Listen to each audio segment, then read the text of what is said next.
नमस्कार, प्रणाम। मैं हूँ रीना शर्मा।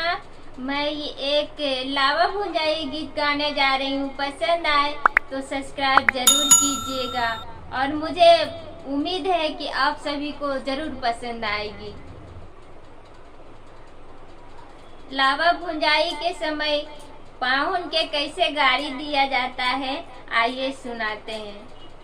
चले चलेंगे फुआ लावा भुंजले, चले चलेंगे फुआ लावा भुंजले।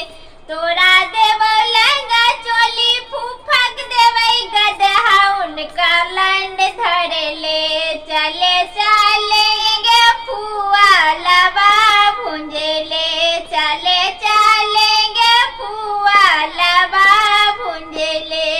तोरा देव लहंगा चोली फूफक देवे गदहा उनका लंड धरले। चले चलेंगे फुआ लावा भुंजले, चले चलेंगे फुआ लावा भुंजले। फिर देखिए अपना बहन से कैसे लावा भूंजने के लिए कहता है। चले चलेंगे दीदी लावा भुंजले, चले चलेंगे दीदी लावा भुंजले।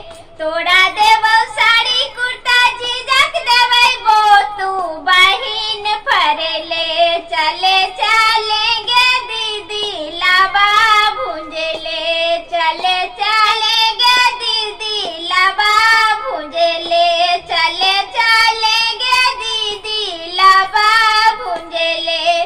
तोरा देवो सोनक सिकरी झिझक देवै वो तू बहिन फरले। चले चलेंगे दीदी लावा भुंजले, चले